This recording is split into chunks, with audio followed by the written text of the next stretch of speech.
All right, guys, so we have almost Dr. Eric Trexler, PhD, here. Getting his PhD in human movement sciences. And we're doing a part two here, following up with our last little interview there. And today we wanted to talk on, we'll start with supplements and kind of go from there. So last time we talked on creatine, caffeine, and mostly like citrulline malate. So today I want to talk about beta alanine a little bit. So the research I've seen mostly shows that it's helpful in higher rep or higher volume training. So one, why is that? Why doesn't it seem to help with lower volume training? And two, like how robust are the studies and the effects from beta alanine? Yeah. So beta alanine, the general premise with how it works, like the basic mechanism, the primary mechanism, I guess, is when we do higher rep glycolytic activity, we generate a lot of acid in the process. There's kind of acidosis within the muscle, which you notice from the very unpleasant burning sensation during an exercise. Yep. But the important thing, aside from being unpleasant, is it contributes to muscular fatigue, or neuromuscular fatigue. And so the idea with beta alanine is that it buffers some of that excess acidity that's created due to metabolism, and by buffering it just a little bit, delaying some of the accumulation of acidosis, theoretically it helps to attenuate fatigue.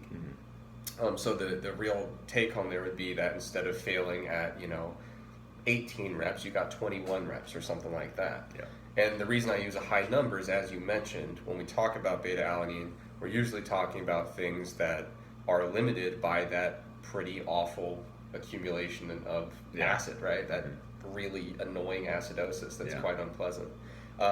So is it going to make your 1 rep max skyrocket? Probably not, because when you're doing a heavy load like that for 1 rep, you probably don't notice that sensation of acidosis and that kind of fatiguing, hypoxic kind of milieu in the muscle. The places where we see benefit is when you are getting that. So what's really funny about beta alanine is that its benefits pretty much coincide with things that people hate to do, right? Because it's like running like a 400 or an 800 where you feel like you're going to die after it. Doing like a brutal wind gate test or like repeated wind gates. It's usually things in rep ranges where that burning sensation really starts to get intense. That's the type of repetition range where you start to see benefit. Okay. And now, is part of it by making it less horrible when you get to those points, just allowing people to also like mentally push through it because it doesn't, let's say, burn as much? Is that an aspect to it? I would think that I'm probably biased in my my perception of that, because I don't study like affect during exercise or like perceived enjoyment, perceived pain, or anything like that. Most of the stuff I do is pretty nitty gritty, the nutritional intervention and the biochemical mechanism supporting it. Yeah. So it's difficult to say, because like in the types of research we do, more applied interventions with it, we can't dissociate the biochemical events from what you're feeling during the exercise. We just know that they're both there. Yeah. I would have to think that to some extent, there's got to be some aspect by which you're attenuating that feeling that's so bad, while you're also biochemically reducing that accumulation of the acidosis and related metabolites. So I certainly can't say that that's not contributing to some extent, but it's not the only thing. It's not like, I would have failed if not for that different perception. Right. There are biochemical events that are getting altered by the beta alanine. Have they looked at specific effects on upper versus lower training? Just because I imagine, because lower is so much more grueling, maybe if there was a bigger effect on lower body training, it would kind of help us. I'd have to look back at some of the individual papers. The last time I did a project specifically in beta alanine was it was published in 2015. Okay. So it was like, it feels like 190 papers ago. Yeah. You know what I mean? But there's certainly a lot of research out there using both.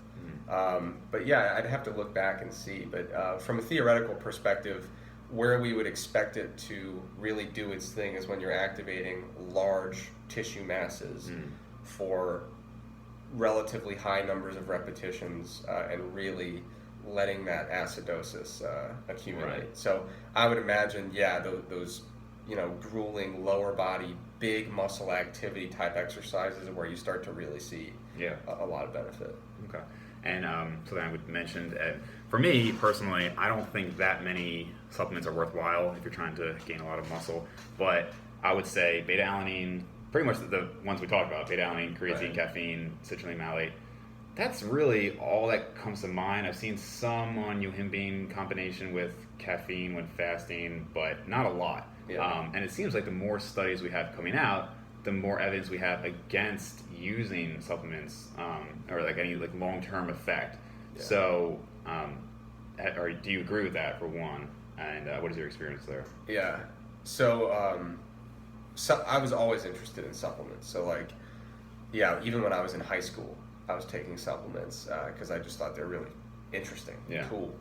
And I will say, from when I was like 16 and just like completely enamored with supplements for muscle building and fat Yeah. loss to now at 27, in those 11 years of trying them, doing in-lab studies on them, my roster of supplements has gotten a lot smaller. Yeah. So I used to just be all about whatever ingredient was kind of like popular at the time. And even when I was a sophomore in college, I would actually make my own pre-workout. Yeah. Before it was like a cool thing to do. Right. This one, proprietary blends were just all over the market. It was Right. all you could get. Yeah. So I would like go down to the actual physical brick and mortar store and try to get some raw like single ingredient stuff and blend it in my house. And it was bad for two reasons. First of all, the formula was garbage. Like looking back at it, none of those supplements belonged in it. It was just horrible. Just not a well formulated mixture whatsoever. Also tasted horrible. Oh, I'm sure. Yeah. And so I had a roommate named Nick, and I would always be like, Nick, I think I finally got the taste down. Totally lying, by the way. Yeah. I knew damn well that it still tasted horrible. Yeah. But I would always trick him into being like, no, I think I got the flavor right. And he would taste it and he would get all upset. Yeah. Like, dude, this is horrible. So, I mean, back in the day, like, I was putting in, like, branched-chain amino acids and L-arginine and, like, all this stuff that it was just a horrible mixture. And Right. yeah, I think the more that we do in-lab research on this stuff, the more that the research almost plays more of a role of narrowing the list down rather than expanding it outward. Yeah. Now, new ingredients come down the pipeline all the time, and we should keep studying them and keep an open mind. But yeah, when it comes to muscle building, creatine, caffeine, adequate protein, whether it's from food or supplement, Sure, yeah. citrulline malate might play a role, depending on what type of activity, and beta-alanine maybe.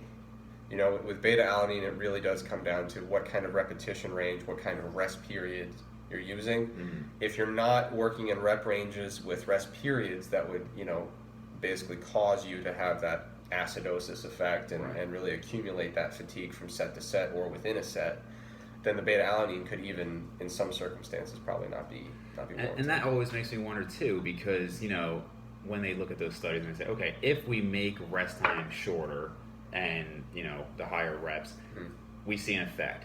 But now we also have a lot of studies showing that shorter rest times don't really result in any more hypertrophy. So it's almost like, are you going to make your training less effective so that the supplement can help? Like, it just doesn't, to me, it's like I would just rest longer. So yeah, I would say I agree with you on that. And if you are purely a bodybuilder training for hypertrophy, trying to optimize everything, I'd say you're probably better off taking the longer rest period. Yeah. That would probably make the beta-alanine not that helpful. Yeah.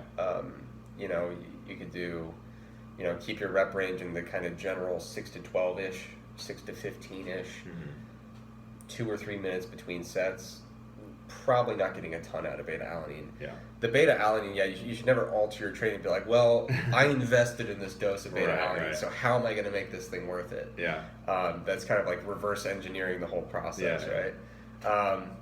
So I would say that where beta-alanine comes into play is when it's usually out of your hands. You know what I mean? Like, if you run 800s competitively, you can't say, why don't we just split this thing up and take some rests in the middle, right? So I could even potentially see if you do, if you're like competitive in CrossFit and you're doing high repetition activity that really pushes those anaerobic systems, that again, that's a place where you need the beta alanine to match what you're doing. Yeah, right. You don't change what you're doing to make the beta alanine work. Yeah, you know what I mean?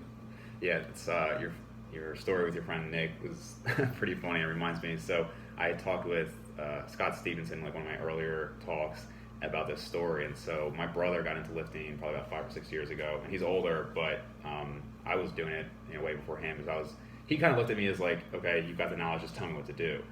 And I've heard so much about the placebo effect over the years, so I was like, well, let's try this out. And so I told him that like this powder was like, it's supposed to make him like crazy strong and everything. It's supposed to work really fast. So I chose beta alanine because you're gonna feel it, so you like believe it more. So he walks into the room like 20 minutes later, and he's like, "David, I feel like something's going on with it. I have this reaction," and I'm just like cracking up. I was like, "No, man, that just means it's working." So we go in the basement where we have all the gym stuff set up, and basically he just hit the same reps as last time, same weight, same reps, and like I really like convinced him that this was going to work, and it didn't have there was no placebo effect that we could see. But then I'll see these studies and they'll talk about, like top lifters thought they were taking steroids and had like amazing results. And I need to see that in person to believe it, because it just sounds ridiculous. Yeah. So I don't know. I mean, what are your thoughts on the placebo effect with lifting? Now the placebo effect is, it's not always present, right? It is a psychological phenomenon, which means that it's going to be subject to the individual psychology and how they view their experience and what their expectation is. But I think there's plenty of research out there as it pertains. There's some work, like you said, with steroids, work with caffeine studies, where the placebo effect has been documented in a pretty robust manner. I even saw it when I was in high school. There was NO Explode. Yeah. It was like the huge product on the market that everybody was getting. Yep. Ronnie Coleman was on all the advertisements, just looking like a freak, and it was awesome. And there was this kid on our football team that got NO Explode, and he was like the first kid on the football team that started taking supplements. Yeah. And we revered NO Explode, and his progress was like through the roof. Just absolutely insane bench press gains, and everybody was like, I don't know, like I'd want to get some, but I'm also worried about my health and the ethics of whether or not, it was hilarious, because we're talking about NO Explode as if we were like going to the dark side and just taking like super high dose steroids, and like, but my long-term health is in jeopardy, and it's inherently unethical to get this much of a performance boost compared to my competitors. And it's like, dude, it's like arginine and like some weird form of creatine. Probably like 5 times more expensive than it should be. Because like this is like old school formula NO Explode. So like that was placebo. You know, I mean, there's no supplement that was making that happen. But the kid's progress was nuts. So it is a thing, but I feel like we might have mentioned it previously, but like I'm pretty. I tend to be pretty immune to placebo effects, because I'm like skeptical. We're too logical and skeptical. Skeptical, if not like cynical as hell. And it'll be to the point where I'm like, this thing's not going to work. That's ridiculous. And I would actually venture to say that I probably lean more toward failing to observe real effects that are occurring. I wouldn't be shocked if there have been things I've used that have actually worked, but not to be. I'd be like, I don't think so. That could just be due to chance. Yeah, very much on the same page there. Actually, there's obviously a lot of different alleles and everything that goes into how we present. But when I did like a 23andMe and I looked at the raw data, and I had some that said like less susceptible to placebo effect. I guess that's been studied in this particular genetic data. Wow. But I feel the same way. I'm very cynical. So when something actually does work, I'm like, there's just no way it's placebo, because I expected it not to work at all. I also wonder, though, with examples like the football team, yes, I'm sure placebo is a factor, but you also have to think, like, when people put an investment into something, they're like, well, I just paid money. I expect this to work. Now I can recover more. I'm going to train more. I'm going to go hard. And so it's like people see, oh, well, they're making all these gains, they're on a supplement, and they don't consider that, well, if they're buying supplements in the first place, they're already taking this more seriously than like the average person. Yeah. And so then they think, well, I can push myself now. And so I don't know, but I would assume that football player maybe was like pushing himself harder, maybe getting extra sessions in or something like that. Yeah. That allowed him to do that.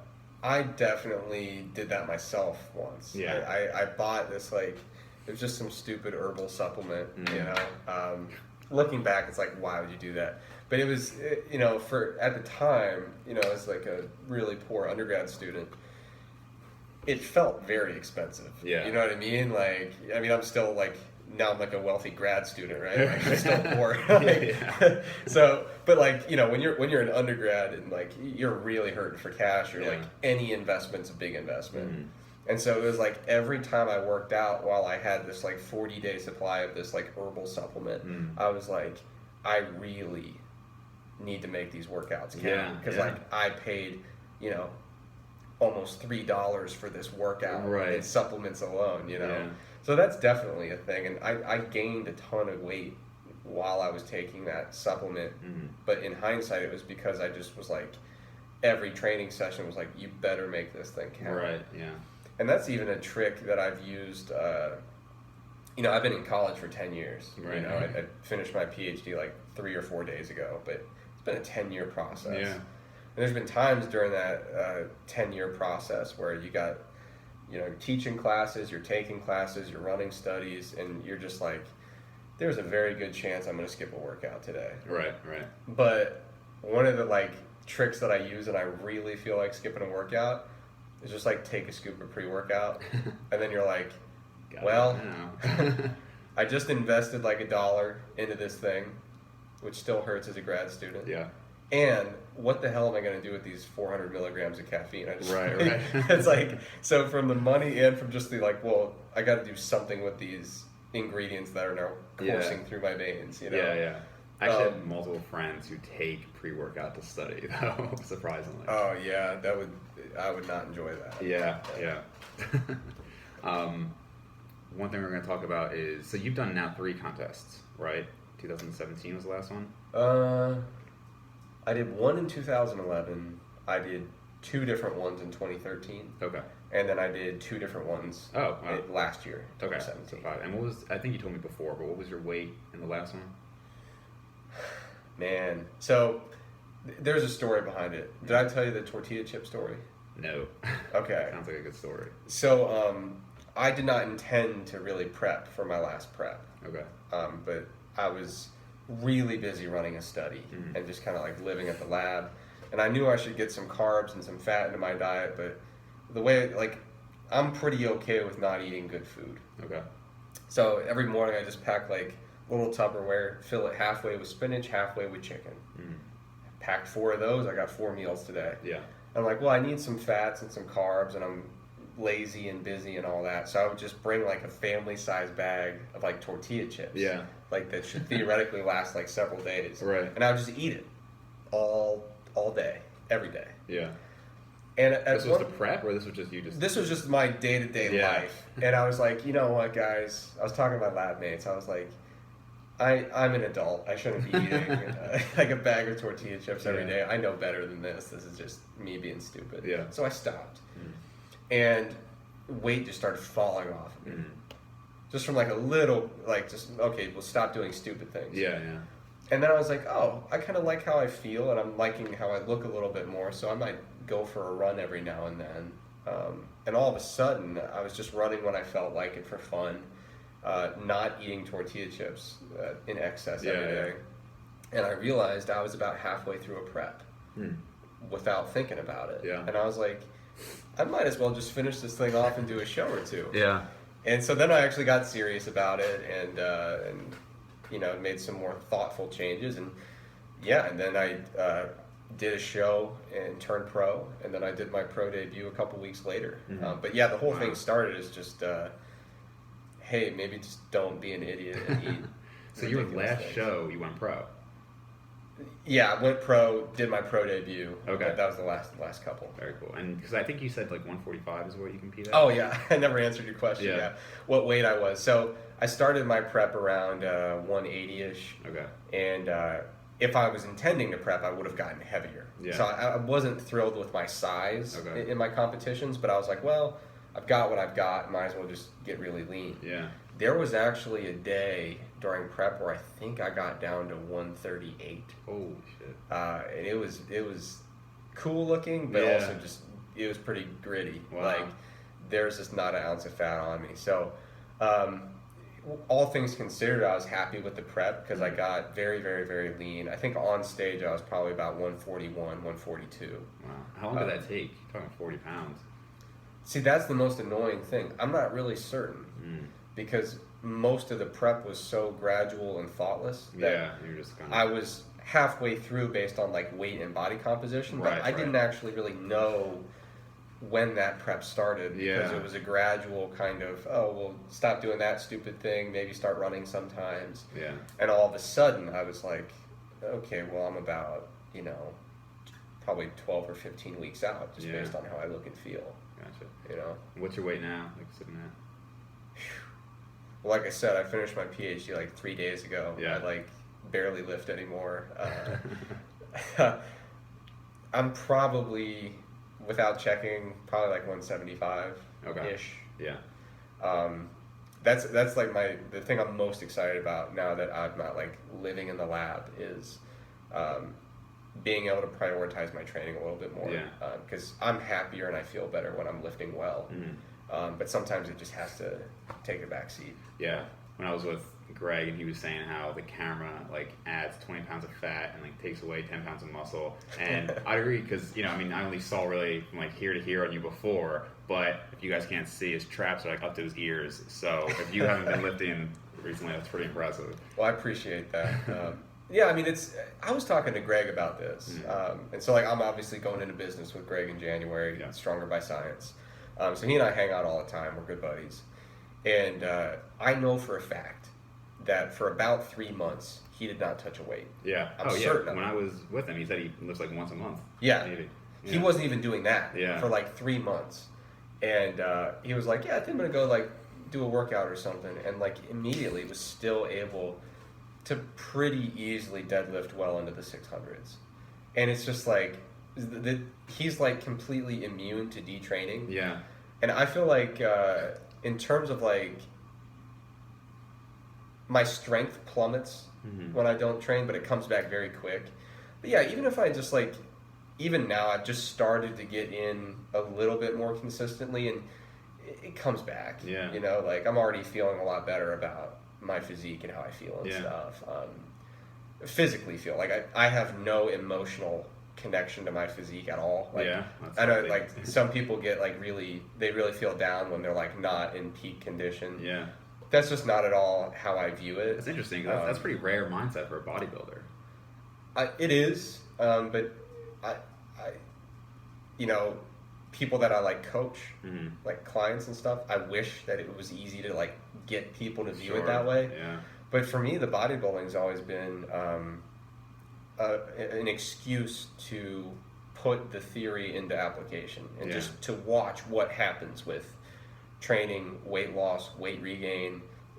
Every aspect of the process to me is intellectually quite fascinating. Yeah. So for me, when I do a contest prep, it's almost like an experimental process Yeah. where I'm interested in observing it pretty objectively and just seeing what happens. But yeah, I would say honestly, when I prep, I start at 180. I'm not thrilled about how I look at 180, but that's okay. I look pretty good around 160, 165. And then beyond that, I look pretty gross. You know what I mean? Like, my neck disappears. I like have no cheeks. Like, it's not an attractive look. Right. So, like, I know some people that they don't feel attractive unless they're like close to stage weight. They're like, no, that's my perfect physique where I look incredible. Yeah. Yeah. I feel quite the opposite. Right. I think I look horrible when I'm in contest shape. Interesting. And I definitely know I feel horrible. Yeah, when yeah. I'm in- So yeah, for me, it's like I can not train for a while and feel totally fine with how I look, Interesting. but physically I don't feel as good. Yeah, it's like I said, that is a rare mindset. I think it almost is maybe because like it's there. Like if you put the work in, it'll come back. And I think some people they just think like I can never get back to that, or they're not sure. Like you've done this for so long, and you have a very scientific mindset that to you it's just like, well, this is just what happens when I don't train. When I start training again, it'll go back. I think that's a really good point that I didn't even consider. But yeah, like when you have been doing it for a while. I mean, I've been really, really into fitness since I was 12. Yeah. And been studying it academically since I was 18. And so, yeah, when you feel that you have the autonomy to change your physique when you want to, in the way that you want to, it's not stressful when you're out of shape. Because you're like, well, I could very much get in shape. I just have to decide to live a very different life. Yeah, and that's right. okay. And Yeah. so that's what I will do. Like, starting in the next month, I'm going to start, getting the diet back in check, getting more consistent with training, and things are going to change exactly how you expect. Yeah. And I think that's probably why Greg feels comfortable. I don't want to speak for him, but Right. taking months off to focus on work and other projects is like, well, I know how to get strong, so if I want to get strong, I'll get strong. Yeah. Now, as a bodybuilder, I'm quite limited. Like, I'm under no like illusion that I'm like some elite top tier bodybuilder. I'm like somewhere in like the range of like, just from getting super lean, a very good amateur or a very bad pro. Yeah. That's like where I'm at now. And I think if I really topped out my potential, I could be a slightly below average pro. You know what I mean? Like that's kind of, I think, where my ceiling is, just in terms of gaining muscle mass. Yeah. And I'm quite comfortable with that. But yeah, so the comfort doesn't come in knowing, oh, well, I'll just be an elite top tier bodybuilder whenever I want. That's like a very arrogant attitude. But I know how to max out my potential. It's just a matter of when you want that to be your lifestyle. Yeah. Yeah, and I mean, some of the studies on detraining are pretty interesting, and even studies showing people taking, I forget what it was like, maybe it was like 6 weeks on, 2 weeks off, and like just continuing to do that versus just constant training. There was almost no difference in results. I've actually, other than when I was in the hospital, I've never not trained. Like I've never had like any significant period where I wasn't training. So I don't know how well I would retain muscle and get back to it. But I have a few friends who, for one reason or another, do take months off, and they're definitely worse versions of themselves. But to the average person, they're still way bigger than average. They're still fairly strong when they come back. So it does seem like once you have it, you can kind of be a little lax. Yeah, and I was at the store the other day, and a salesman was like, "Hey man, looking pretty big," and I was like, "Wow, I've never thought of it that way." Because like in my mind, this is like my pretty detrained state of like, you're pretty out of shape, but it's okay. You don't deserve not like to be hard on myself, but why should I be in good shape? I'm not I'm not like dieting and training hard, so it's like, why should I be in shape? But it's to the average person, they can tell that, well, you have been lifting since you were 12, so you still have some semblance of muscle.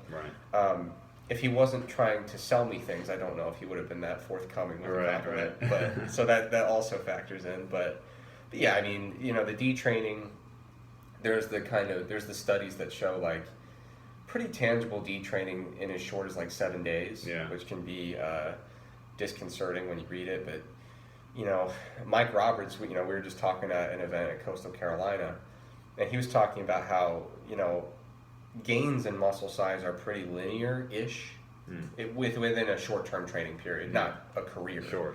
But gains are pretty linear-ish in muscle size, but then detraining has quite a steep drop-off, and then it levels out.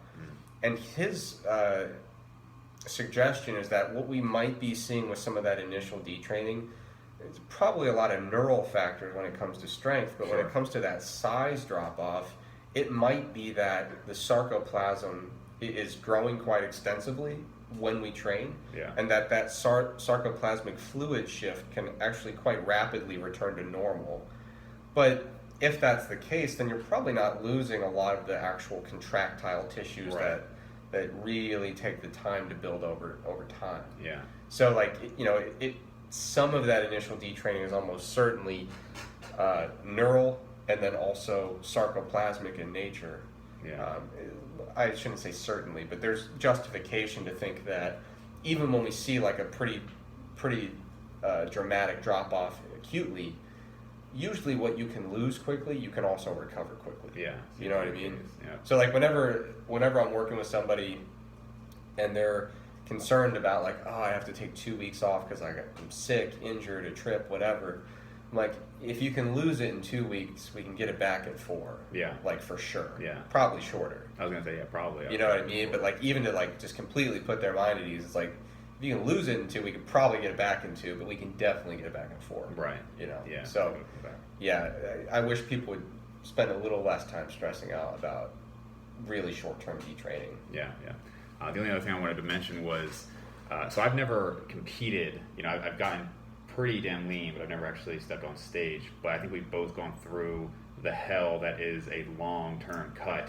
Yeah. So, you know, a lot of people now, it's like a cool thing. I'm going to do my first competition. And like, I guess it's a rite of passage. It's also just a lot of people, I think, do it for the wrong reasons, whether it's social media or to feel better about themselves.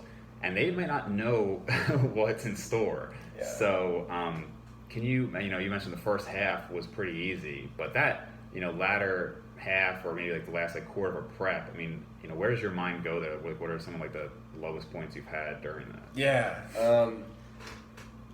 Yeah, I mean, I've seen people who like they'll do like a single show, they've never done it before, and they're like, oh, I'm gonna do this for this reason or that reason, and it's like they don't have any friends that love them enough to tell them what's coming, and it sucks because they usually have very bad rebounds. Mm-hmm. It's like the rigors of prep completely blindside them, and it just completely throws them off when it comes to recovering. Yeah. So I did one prep, my first prep ever. Frankly, I didn't get that lean, so it wasn't that hard. Yeah. I was like, I don't know what everybody's struggling with. My second prep, I got very lean, and it was brutal, and my rebound from it was horrible. Yeah. Because I didn't expect it to be that bad. My third round of preps, I mean, it sucked, but I knew it would suck. And when it starts to suck, you're like, oh, it's working. Right. You know, right. like this, I'm trying to convince my body to defy everything it's supposed to do according to evolution. And that should feel bad if our bodies are still tuned to the way they were supposed to be. Right. But if you expect it, it's not stressful. It's like, oh yeah, this is the process. That's okay. And then the recovery after the show is also easier because everything's expected. You know, oh, I gained 3 pounds immediately after my show. Of course you did. Yeah. You right. know, like, come on. You were living on like 60 grams of carbs a day, and you had an actual meal. Yeah. You're going to gain some weight. But yeah, so the last preps I did, they were brutal. And every time I prep, I learn something, and it changes the experience. So with this prep, once I actually decided it's a real prep, and like we're going to do this thing and get really lean, I decided this prep not to do any cardio. At all. So even the running I was doing when I was just like generally getting in shape, I actually stopped. Didn't do any cardio aside from just walking to work and walking home. So the rigors of this prep were different than previous. I found that not doing so much cardio, my general fatigue wasn't quite as bad. Okay. I found that my appetite wasn't actually as ravenous as usual compared to previous preps, but I did find, for whatever reason, my most recent prep, my sleep issues were much more severe than ever before. Interesting. And so the problem was, it's almost like I've never done rodent research, but I've heard if you restrict their food a lot, they start to exhibit more foraging behaviors. Okay. And so where you would expect them to just lay down and be lazy, they actually get quite agitated and run around a little bit. It was almost like I was completely unable to sleep because my body was just like, dude, like, go get some food. Yeah. What are you doing? Yeah. But yeah, so I mean, my sleep was so disrupted all prep, toward the later part. I started doing a lot of like really proactive sleep hygiene type techniques, restricting artificial light before bed, really dark room, really cold room, earplugs, like normal bedtime, normal wake up time, as much as I could do to try to help. But even then, if I could get 4 or 5 hours in a night, I'd be thrilled. And then any naps during the day, or not really? Yeah, that's the other thing. I think because of the sleep disruption and because of just not eating much, it was almost like my whole life was a nap the last few weeks. Like, right. So like I couldn't actually sleep, but man, I was just so beat, just really low energy level, quite tired. Yeah. So I was running a big training study during the prep. Luckily, it was a slower time during the summer. There's less participants around. But man, people would come into my office because, we had a lot of people training the participants as well. And I would just be laying there with my head on my table. And they'd be like, "Hey, Eric, I got a question." And I would just like open my eyes and look at them. And like couldn't even muster the energy to be like, "Proceed." So it's like, it's not like I was angry with them. It's not like I was like, "Don't bother me." But I was just like, surely they'll tell me what they need. Right. But like, man, I was so Don't make me tired. say the words. Yeah. It was like every time someone asked me for like a small gesture that required any energy, I'd be like, "I really care about you, but I really don't want to move right now." Yeah. So I was just really exhausted, and the sleep was pretty challenging. But at the end of the day, I think the initial question is like, how bad does it get?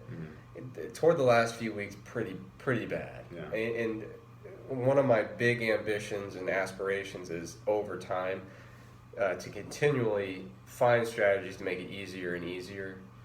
So every prep, I've gotten in better shape than the time before, and I've generally had a better time. Throwing out the outlier where I was just still chubby when on stage. The best way to prevent all the issues with prep is to be way not even close to in shape and just do terribly in your competition. Yeah, sure. That's the best way to not have all those adverse effects. Yeah. But if you actually want to do well, it's just the little strategies that you tailor over time. People going into prep should know, especially the last few weeks when you're grinding toward that finish line, if you're not ready ahead of time, low energy level, very lethargic, usually hungry, definitely tired, sleep issues are common. I was wearing like 3 sweatshirts, and it was August in North Carolina. Yeah. Freezing. Just because my as probably extremely low thyroid function at that time, very low testosterone for sure. Didn't measure them, but not hard to tell. You know what I mean? Not hard to tell. Yeah. So. People need to know that they're going to run into some of those effects, and especially the endocrine effects that they might not expect. Yeah. Okay. Yeah, for me, sleep is easily one of the worst things. Is I think we talked about last time how bad my sleep normally is. And I mean, it's not horrible right now. I'm probably in a slight surplus now, but I'll be in bed for about 8 hours, but on average, I'm probably sleeping maybe 6.5 to 7 of that, just like tossing and turning and getting up.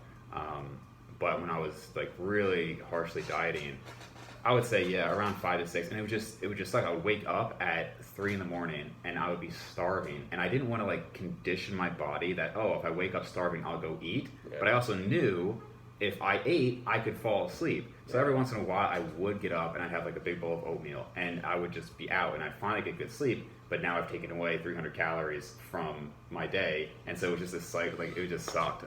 Sleep was easily the worst part of it for me.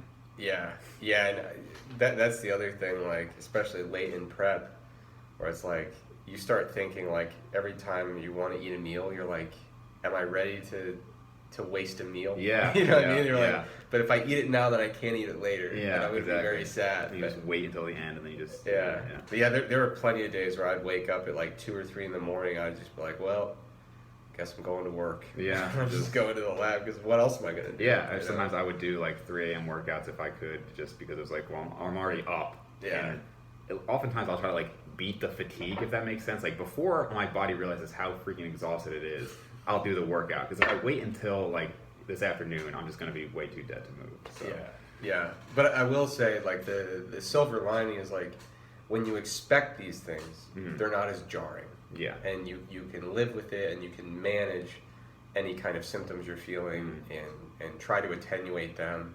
And like I said, I mean, the thing that I'm very happy with the fact that every time I compete, I've looked better and better. But I'm even happier with the fact that every time I compete, the process is more and more enjoyable. Yeah. And the there's gonna be some semblance of struggle. The late stages of a diet suck, and that's it. Right. But like my most recent prep didn't get really, really bad until the last few weeks, and most of it was very seamless, very enjoyable. It wasn't until the last few weeks that it got brutal. Yeah. And so like I said, one of my big goals is to make sure that every time I prep, the strategies get better and better and better, and kind of attenuate those adverse effects. Yeah, and it seems like if you can get by that first competition, like a lot of people, that the attrition after that first one is pretty high, but then if you can push through, it seems people enjoy it more and more. Yeah. So, that's a good point. You're either like a one-timer or like a lifer. You know what I mean? Like if you either do one or you do several. Yeah. But I know a lot of those people who did one. They're like, that was horrible. I'm never doing that again. And it's like, well, yes, it was, but it'll probably not be as bad the next time through. Yeah, one of the guys I'm training now, and that's kind of his story. His first one, he had lifted for a long time, but not like seriously. Just jumped into a show, and then blew up afterwards, hated it. And so my entire focus on him right now is just, let's get you with a healthier mindset. Then maybe we'll cut down again. But for now, we just need to work on like how you're looking at this. So. Yeah, that's to me the really. I don't want to be like overly dramatic, but kind of the tragic thing about it is like I knew a woman who was not into fitness in any capacity. Had a very normal body composition. By BMI might have been slightly overweight, but that's pretty normal. Yeah. 70% of the population, give or take. Right. So she gets into fitness. Just totally catches the bug, just all about it, loves it, always at the gym, talking about the gym, hanging out with gym buddies, and really was enjoying it. It brought her a lot of happiness. She felt great, looked great, and she says, you know what I'm going to do? I'm going to take it to the next level and actually do a competition. Yeah.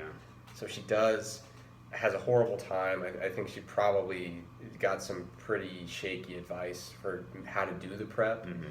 And it left her in a bad spot where she started to really hate it. It felt like work more than fun. Got through the show, looked really unwell, totally ballooned up after the show because she was like, that sucked, I'm going to eat. Yeah.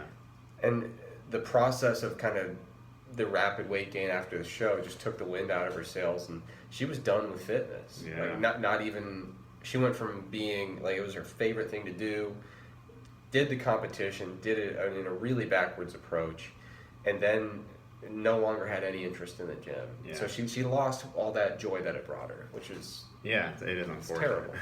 So on that pleasant note, quick speed round. Yeah. So one word or one sentence answers. So you can do one supplement for the rest of your life. What do you pick? Caffeine. Caffeine. Okay. What is your favorite food to eat after a contest? Pizza. Pizza? Okay. And what is one thing that is talked about now that you think we have wrong in the industry? One thing that's talked like about now? A conclusion that people have, or maybe their thinking is correct, that you think maybe we're going to find out at some point we had wrong. That one's a little tougher.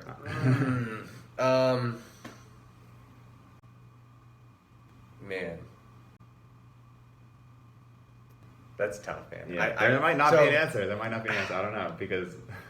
So the problem is, that gets into like a nuanced area where it's like, to try to do like a brief answer that is tough. Yeah, I agree. That's hard. I think, how about this? The one area where the field and the industry has room to grow. Okay. Interpretation of statistics. Yeah. That's my short answer, that I think we right now believe that when we look at a study, I can pretty much get a sense of what that's saying. I think that's our biggest area for improvement, of kind of getting everyone on the same page with, was that the right approach statistically? How do we interpret that appropriately? And how do we contextualize that finding in a body of statistical tests? Like a study found this to be a significant effect in this study, but there's a whole body of literature in that, and every one of those studies in that body of literature had their own approximation of that test. So how do we contextualize that into some kind of a complete picture. Right. I think statistical interpretation is the one area where, very broadly, I'd say we're not doing it right yet. Okay. Yeah. Cool, man. All right. Well, thanks for talking with us. Yeah, thank you.